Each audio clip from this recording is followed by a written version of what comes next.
तो last class में हम लोगों ने कूलम्स लॉ के बारे में पढ़ा था, कूलम्स लॉ का फार्मूला पढ़ा था, उसको वेक्टर फॉर्म में रिप्रेजेंट करना देखा था। आज हम लोग उस पर बेस्ड जो न्यूमेरिकल्स बन सकते हैं उन न्यूमेरिकल्स को पढ़ने चल रहे हैं। तो सबसे पहला क्वेश्चन हम लोग के पास है, जल्दी से आप सब लोग क्वेश्चन को लिख भी लीजिए। क्वेश्चन में है the electrostatic force of repulsion between two positively charged ions carrying equal charges is 3.7 into 10 to the power minus 9 Newton when they are separated by a distance of 5 angstrom. How many electrons are missing from each ion? ये question है, सब लोग लिखिए और फिर इस question को एक बार अटेम्प्ट करिए। इस बार ये बताइए, दोनों चार्जेस जो हैं, क्वेश्चन लिख लिया आप लोगों ने, ये बताइए दोनों चार्जेस यहां पर क्या पॉजिटिवली चार्ज्ड है? मतलब दोनों ही पॉजिटिव चार्जेस है। कितना कितना चार्ज है बेटा दोनों पर? नहीं, हमें नहीं पता कितना चार्ज है, हमको फोर्स पता है। लेट अस सपोज दोनों पर जो चार्ज है वो Q के बराबर है, क्योंकि हमसे बोला गया है to positively charged ions carrying equal charges, तो दोनों के चार्जेस क्या हैं? इक्वल हैं। अगर दो चार्जेस हैं और इनके बीच का डिस्टेंस हमें क्वेश्चन में कितना गिवन है? 5 एंगस्ट्रॉम। तो ये बताइए अगर 5 एंगस्ट्रॉम डिस्टेंस है तो फोर्स का फार्मूला क्या होता है चार्जेस के बीच का? तो ये Q स्क्वायर बन जाएगा। फोर्स की वैल्यू हम लोग को गिवन है 3.7 into 10 to the power minus 9, that is equal to 1/4 pi epsilon naught की वैल्यू बेटा कितनी होती है? 9 इंटू 10 की पावर 9। Q स्क्वायर हमें निकालना है, R स्क्वायर बोलो हमें पता है क्योंकि हमें डिस्टेंस पता है। अगर डिस्टेंस है 5 एंगस्ट्रॉम तो इसका मतलब है 5 into 10 to the power minus 10 angstrom, मतलब समझते हैं ना सब लोग। इसको सॉल्व करके आपको Q की वैल्यू पहले हमें बतानी है। इसको सॉल्व करेंगे, Q स्क्वायर आएगा, उसका अंडर रूट ले लेंगे तो we will get the value of Q। Q आ जाएगा सबका। तो टाइम को बचाने के लिए मैं डायरेक्ट ही लिख दे रहा हूं, Q की वैल्यू आने वाली है 3.2 into 10 to the power minus 19 coulomb के बराबर।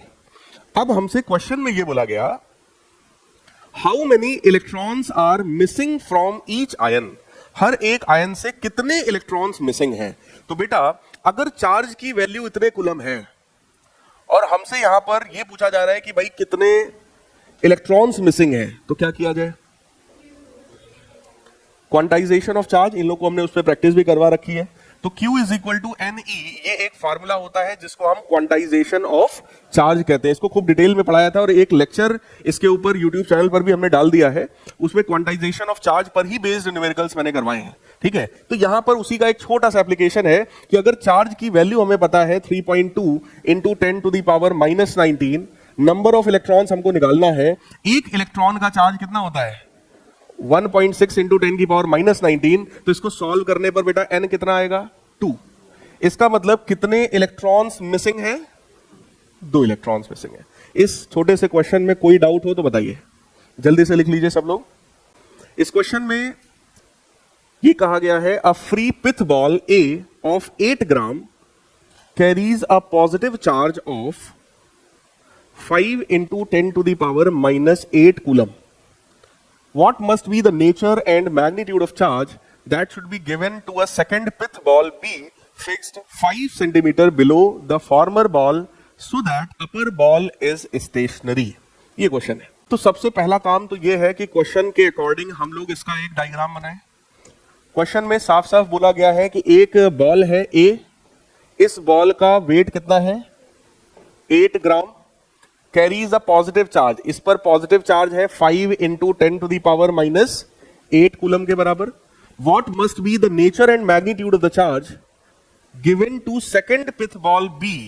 तो एक ये बॉल है B, इसमें कितना चार्ज हम लोग को देना है ये हमसे यहां पूछा गया है, which is fixed 5 centimetre below the first ball. मतलब ये कितना नीचे है? 5 सेंटीमीटर नीचे है। क्वेश्चन को ध्यान से सुनिए। क्वेश्चन में यह बोला गया कि एक बॉल A है जिसका मास है 8 ग्राम और जिसमें इतना चार्ज है। एक बॉल B है, इसमें कितना चार्ज होना चाहिए अगर ये 5 सेंटीमीटर की हाइट पर है तो।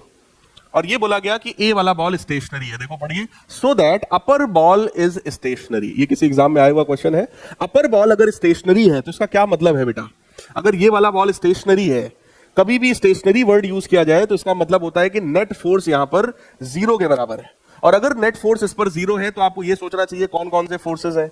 एक फोर्स जो कंपलसरी है वो है इसका वेट, जो कि होगा mg डाउनवर्ड्स। तो सोचो 0 करने के लिए दूसरा फोर्स ऊपर ही होना चाहिए। अगर ये वाला फोर्स भी नीचे होगा तो क्या नेट 0 हो सकता है? नहीं हो सकता। इसका मतलब इलेक्ट्रिक फोर्स हमारा किधर की तरफ होना चाहिए? ऊपर, अपवर्ड डायरेक्शन। क्लियर? तो सिंपल सा कंडीशन यहां पे यही है कि इलेक्ट्रिक फोर्स अगर mg के बराबर हो जाए तो रिजल्टेंट हमारा 0 के बराबर हो सकता है। तो इलेक्ट्रिक फोर्स का फार्मूला क्या है भाई? 1/4 pi epsilon naught Q1 Q2। तो इसका चार्ज हमको पता नहीं है, लेकिन इसका पता है। कितना है? 5 × 10 की पावर -8। तो Q1 Q2 upon R square. R कितना है? 5 सेंटीमीटर। 5 सेंटीमीटर का भी होल स्क्वायर। तो 5/100 पहले तो करेंगे। 5/100 क्यों किया मैंने? मीटर में कन्वर्ट किया इसको। That will be equal to mg, यानी कि वेट। अगर मास है 8 ग्राम का तो पहले उसको केजी में कन्वर्ट कर लीजिए आप। सो बाई 1000 और g की वैल्यू 10 ले लेते हैं। इसको हम लोग रख करके सॉल्व करेंगे and we will get the value of charge. तो इसको सॉल्व करने पे चार्ज कितना आएगा भाई? तो ये मैं देख करके डायरेक्ट लिख दे रहा हूं। That is 4.36 into 10 to the power -7 coulomb. Calculation तो कर लोगे, है ना? तो ये बेटा चार्ज की वैल्यू आई। अब यहां पर एक चीज और बोला था, what should be nature and magnitude. तो मैग्नीट्यूड आ गया। नेचर बताइए। नेचर ये है कि अगर ये फोर्स इधर होगा, मतलब इस वाले चार्ज ने इसको रिपेल किया। रिपल्शन तभी हो सकता है जब दोनों चार्जेस सेम नेचर के हों। अगर ये पॉजिटिव है तो इसका मतलब ये भी कैसा होना चाहिए? It must be positive charge. इसका मतलब इसका नेचर होना चाहिए पॉजिटिव। कोई डाउट हो तो बताओ भाई। सिंपल इजी क्वेश्चन है, ठीक? ये मैंने प्रीवियस क्लास में भी बताया था। क्वेश्चन लिख लिया आप लोगों ने?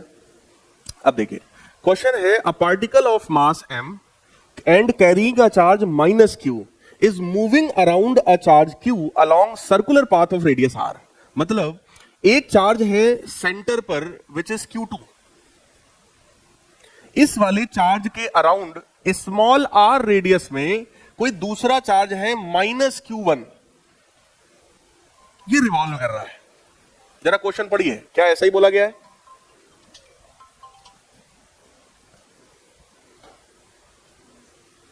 बताइए भाई। कहा गया है कि एक चार्ज है जिसका मास m है और चार्ज कितना है उस पर? -q1। और वो Q2 वाले चार्ज के चारों तरफ सर्कुलर पाथ में घूम रहा है। चेक कर लीजिए। कह रहे prove that period of revolution of the charge -q1 about q2 is given by this. हमको ये प्रूव करना है कि जो टाइम पीरियड है रेवोल्यूशन का वो इसके बराबर है। बेटा टाइम पीरियड का फॉर्मूला क्या होता है? ये सर्कुलर मोशन है। सर्कुलर मोशन में टाइम पीरियड का फॉर्मूला क्या होता है? Total distance travelled divided by speed. बोलो भाई। रेडियस हमको क्वेश्चन में गिवन है, अगर स्पीड मिल जाए हम रख देंगे, हो सकता है ये आ जाए जो भी है ये, ठीक? तो हम स्पीड निकालने पर फोकस करेंगे। अब स्पीड के लिए सोचो और क्या हो सकता है? Centripetal force. देखो जब भी कोई क्वेश्चन न्यूमेरिकल अगर सर्कुलर मोशन पर बेस्ड आ रहा है तो आपके दिमाग में सबसे पहले सेंट्रीपिटल फोर्स आना चाहिए। 11th में आपने पढ़ा है। और सेंट्रीपिटल फोर्स बेटा एकमात्र अकेला ऐसा फोर्स होता है जो सेंटर की तरफ लग रहा होता है। तो आप मुझे ये बताएं यहां पर कौन सा ऐसा फोर्स है जो सेंटर की तरफ लग सकता है? That is the electrostatic force of attraction between the negative charge and positive charge. बोलो भाई, दोनों चार्ज एक दूसरे को अट्रैक्ट करेगा कि नहीं करेगा? ये अट्रैक्शन वाला जो फोर्स है इलेक्ट्रिक फोर्स Fe, यही इलेक्ट्रिक फोर्स बेटा यहां पर सेंट्रीपिटल फोर्स है। बात समझ में आई? तो आपको कभी भी सर्कुलर मोशन की बात करें तो पहले ये देखना कौन सा ऐसा फोर्स है जो सेंटर की तरफ है। अगर डायरेक्ट कोई ऐसा फोर्स नहीं मिल रहा सेंटर की तरफ तो कोई ना कोई कंपोनेंट जरूर होगा सेंटर की तरफ फोर्स का। अभी ऐसे भी क्वेश्चंस आगे आएंगे, ठीक? तो हम लोग क्या करेंगे, हम लोग ने देखा कि भाई यही एक फोर्स है सेंटर की तरफ, तो यही सेंट्रीपिटल होगा। और इस फोर्स की वैल्यू कितनी है भाई? 1/4 pi epsilon naught Q1 Q2। So that is Q1 Q2। Distance कितना है?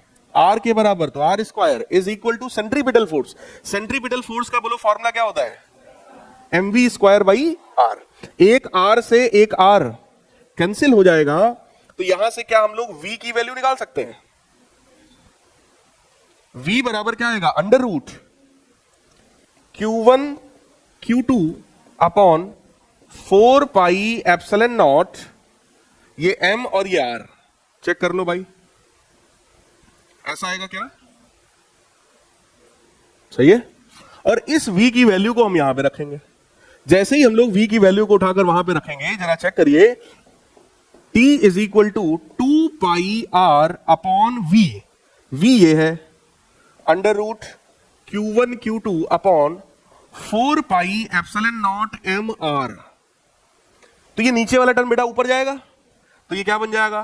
t is equal to 2 pi r under root 4 pi epsilon naught m r upon q1 q2। तो आप कहेंगे सर q1 q2 तो दिख रहा है अंडर रूट के अंदर, ये एप्सिलॉन नॉट m r भी दिख रहा है, लेकिन सर यहां r क्यूब है, यहां कुछ और लिखा है। तो आप क्या करो, जो भी ये बाहर है इसको भी अंदर ले जाओ। अंडर रूट के इसको जैसे ही अंदर ले जाओगे भाई, ये 2 पाई r जब अंदर जाएगा तो बोलो 4 पाई स्क्वायर r स्क्वायर अंदर जाएगा, और जैसे ही इसके साथ मल्टीप्लाई करोगे, चेक करो, यही आ जाएगा 4 इंटू 4 16। पाई स्क्वायर अंदर जाएगा, पाई पहले से है तो पाई क्यूब, एप्सिलॉन नॉट पहले से ही है, m पहले से ही है, r स्क्वायर और अंदर जाएगा, r क्यूब बना देगा। चेक करो, प्रूव हो गया। 100% क्लियर है, लिख लीजिए। चलिए अब क्वेश्चन पर आते हैं। Two particles each having a mass of 5 gram and charge 1 into 10 की power -7 coulomb stay in limiting equilibrium on horizontal table with a separation of 10 centimeter between them. The coefficient of friction between each particle and the table is same. Find mu. मतलब वही coefficient of friction हमें बताना है। देखो, हमसे कह रहे हैं कि दो चार्जेस हैं, तो एक चार्ज ये हो गया और एक चार्ज ये हो गया, इनके बीच का सेपरेशन कितना है? 10 सेंटीमीटर। चार्जेस की वैल्यू कितनी है? 10 की पावर -7 और 10 की पावर -7। बोलो भाई, सही है। हमसे कह रहे हैं कि ये लिमिटिंग इक्विलिब्रियम में है, तो जरा मुझे ये बताओ, लिमिटिंग का मतलब क्या है? लिमिटिंग इक्विलिब्रियम का मतलब क्या होता है? जस्ट इक्विलिब्रियम में है।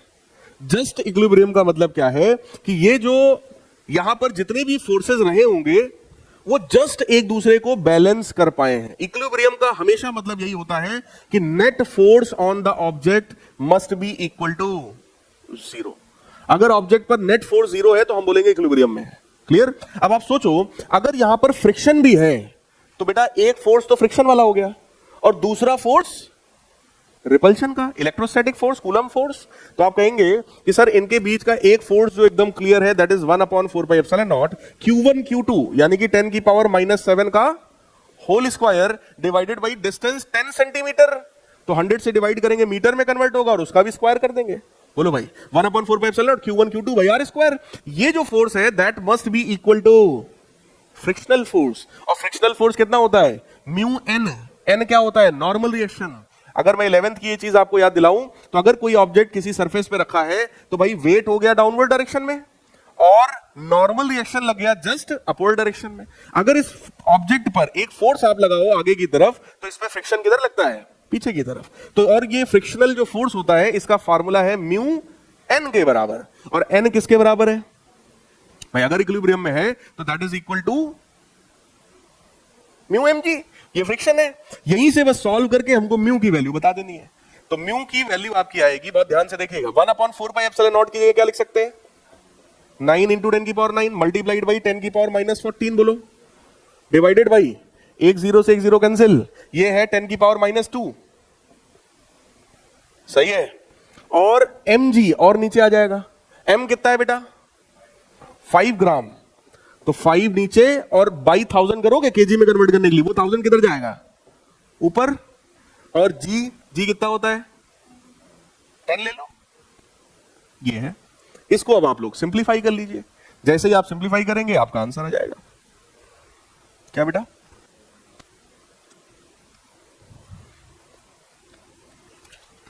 इसको हम लोग जब सॉल्व करेंगे it will be 0.18। Very good, ये आ गया 0.18 के बराबर। कॉन्सेप्ट समझ में आया कि नहीं आया? लिख डालिए। अब क्वेश्चन पर आते हैं। देखो, पहला पार्ट बहुत आसान है। पहले पार्ट में बोला जा रहा है two insulated charged copper sphere A and B have their centres separated by a distance of 50 centimetre. तो बेटा दो स्फीयर्स हैं, एक ए है और एक स्फीयर है हमारा बी। इसको ए मान लो, इसको बी मान लो, और इनके सेंटर्स के बीच का डिस्टेंस कितना है? 50 centimetre. What is the mutual force of electrostatic repulsion if charge on each is 6.5 into 10 की पावर -7 कूलम. अगर दोनों में ये चार्ज है तो इनके बीच का रिपल्शन का फोर्स बताइए. बहुत सिंपल है, 1/4πε0 q square upon r square. भाई दोनों का चार्ज सेम है, डिस्टेंस हमको पता है. बोलो भाई कर पाएंगे? ये सिंपल है, कैलकुलेटिव जरूर है लेकिन सिंपल है. अब आगे देखो, कह रहे हैं radius of A and B are negligible compare to the distance of separation. कह रहे हैं इस डिस्टेंस के कंपैरिजन में इनकी आपसी जो रेडियस है बहुत बहुत स्मॉल है, छोड़ो उसको. Also compare this force with their mutual gravitational attraction if each weighs 0.5 kg. अगर दोनों का जो वेट है वो 0.5 kg के बराबर है तो इनके बीच का जो ग्रेविटेशनल फोर्स है उससे कंपेयर करो. ग्रेविटेशन अभी आप लोगों ने जस्ट पढ़ा है, 11th में पढ़ा था. तो कहने का मतलब यहां पर हमको ये निकालना है F E upon F G. F E का मतलब क्या था? 9 into 10 to the power 9 into Q1 Q2 यानी कि 6.5 इंटू 10 की पावर -7 का whole square divided by distance का स्क्वायर. और डिस्टेंस कितना है? 50 सेंटीमीटर यानी कि 50/100 का होल स्क्वायर. ये इलेक्ट्रिक फोर्स था, सही है. Divided by gravitational force. Gravitational force का फार्मूला क्या होता है बेटा? Gm1m2 upon r square. तो कैपिटल जी की वैल्यू कितनी होती है? 6.67 इंटू 10 की पावर -11 इंटू m1m2. और इस बार दोनों के मासेस देखो गिवन है, सो दैट विल बी 0.5 का whole square divided by distance का स्क्वायर. और डिस्टेंस वही है 50 centimetre, so that will be 50/100 का होल स्क्वायर.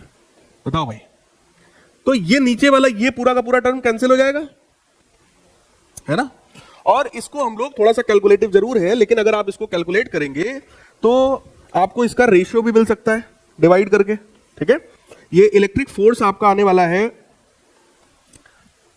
इसको जो आगे हम लोग लिखेंगे तो electric force upon gravitational force जब हम करेंगे तो इलेक्ट्रिक फोर्स हमारा आएगा 1.5 इंटू 10 की power -2 Newton divided by gravitational force. और ग्रेविटेशनल फोर्स आएगा 6.67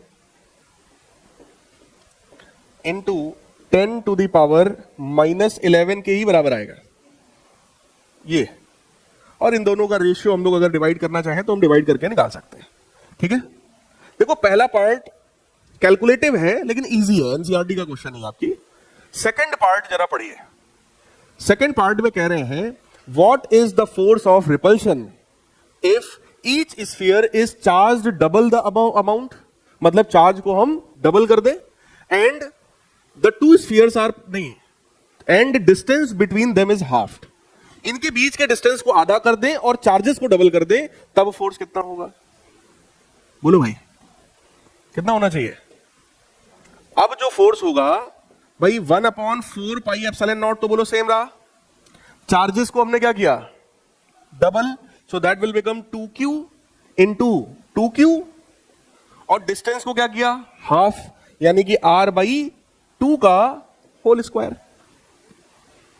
तो ये ओवरऑल आप देखेंगे तो 4 पहले से था, ये वाला 4 भी ऊपर जाएगा, सो that will become 16 times of original value. और ओरिजिनल वैल्यू बोलो इलेक्ट्रिक फोर्स की ये है 1.5 इंटू 10 की पावर -2. तो उसका भी कितना टाइम्स? 16 टाइम्स. 16 का और मल्टीप्लाई कर देना, कर लोगे. ठीक है, इसी का लास्ट पार्ट और देख लो. If the two spheres are placed in water. अगर इन दोनों स्फीयर्स को पानी में डाल दें और डाई इलेक्ट्रिक कांस्टेंट वाटर का गिवन है 80. तो मैंने आपको यह भी बताया था कि अगर हम चार्जेस को उठाकर किसी मीडियम में डाल दें तब फोर्स का क्या होता है? फोर्स k टाइम्स रिड्यूस हो जाता है, फोर्स की वैल्यू k टाइम्स कम हो जाती है, क्योंकि वहां पर डाइलेक्ट्रिक कांस्टेंट आ जाता है. फॉर्मूला आई होप आपको याद होगा 1/4πε0 k Q1 Q2 by r square. Clear है? तो बेटा ये था आपका सेकंड, नहीं बी,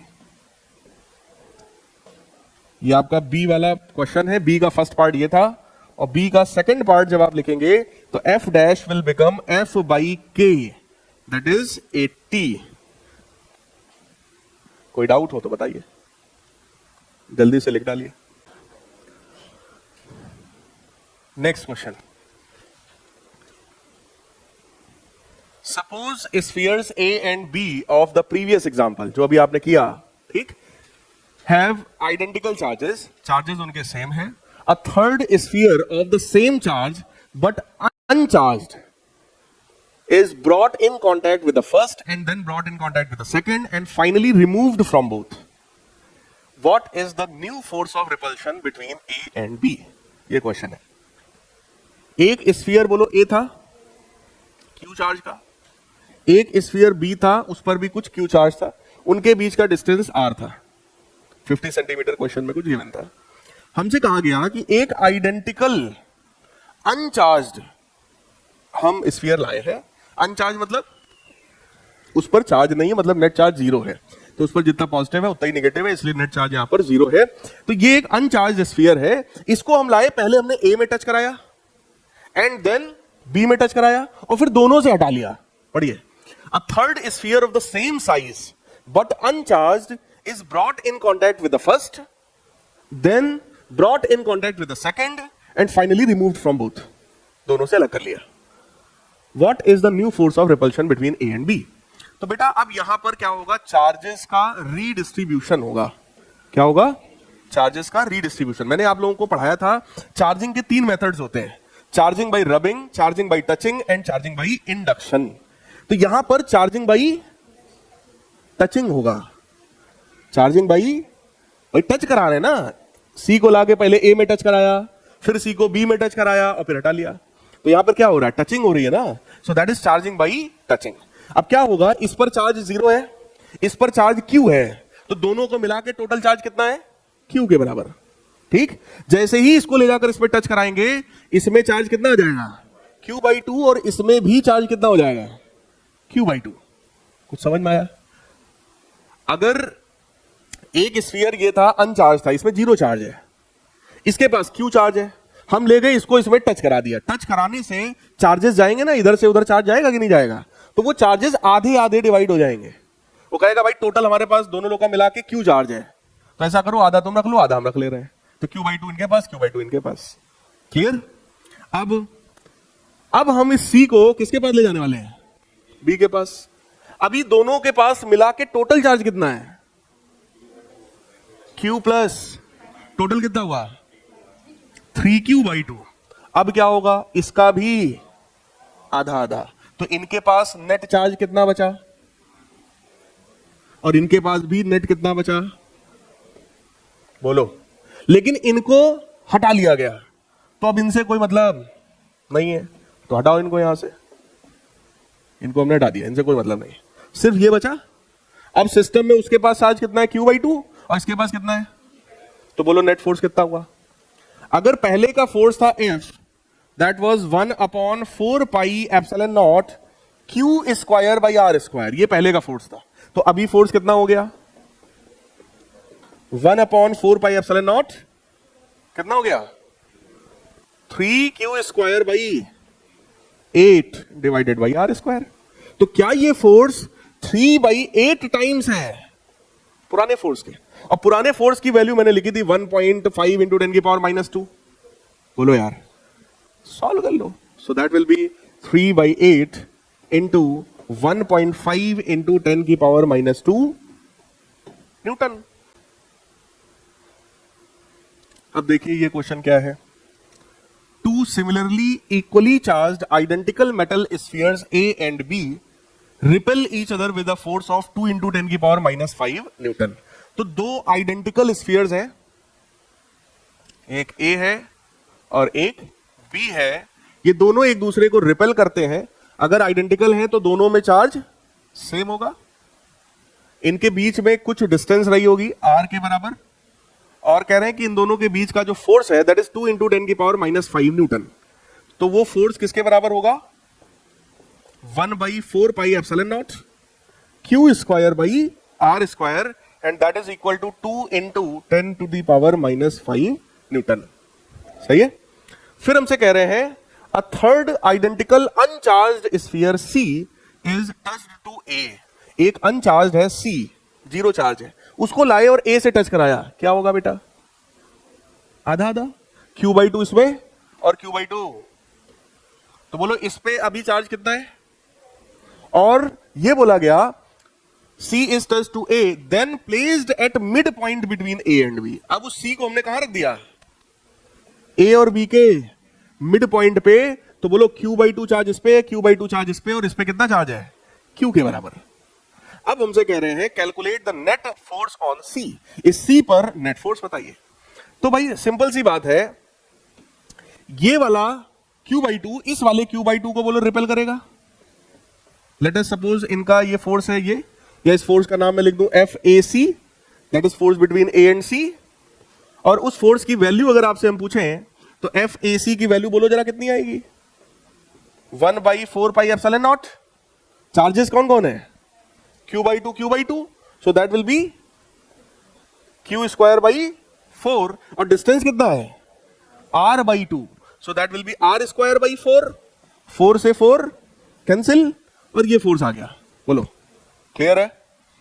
अब ये वाला जो चार्ज है Q, ये वाला चार्ज इस वाले चार्ज को ये भी रिपेल करेगा भाई, सेम टाइप का नेचर है। और इस फोर्स का नाम क्या हो गया, CB या BC। तो ये जो फोर्स होगा FBC, इसकी वैल्यू बेटा कितनी होगी, 1/4πε0 Q into Q/2, so that will B Q²/2 divided by R²/4। तो इसको कैंसिल करेंगे, 2 आएगा, और ये वाला 2 किधर जाएगा, ऊपर। So that will become 1/4πε0 2Q²/R²। जबकि यहां पर वैल्यू है 1/4πε0 Q²/R²। हमसे बोला गया नेट फोर्स बताओ। तो बेटा एक फोर्स इधर है, उसकी वैल्यू में पता है, एक फोर्स इधर है, इसकी वैल्यू में पता है, नेट पूछ रहा है, क्या करें, दोनों को सब्ट्रैक्ट कर दें। समझ में आ रही बात। दोनों को जैसे ही आप सब्ट्रैक्ट करोगे, भाई सब्ट्रैक्शन हमेशा बड़े में से छोटे किया जाता है, दोनों में कौन बड़ा है, तो इसमें से इसको सब्ट्रैक्ट करेंगे और कितना आंसर आएगा, 1/4πε0 2Q²/R² माइनस 1/4πε0 Q²/R²। 2 में से 1 घट रहा है तो 1 बचेगा, इसका मतलब यही आंसर बचेगा, 1/4πε0 Q²/R²। वो भी किस डायरेक्शन में, FBC, लेफ्ट साइड में। कोई डाउट हो बताइए। So net force will be in left direction, और मैग्नीट्यूड उसका ये होगा। क्लियर है।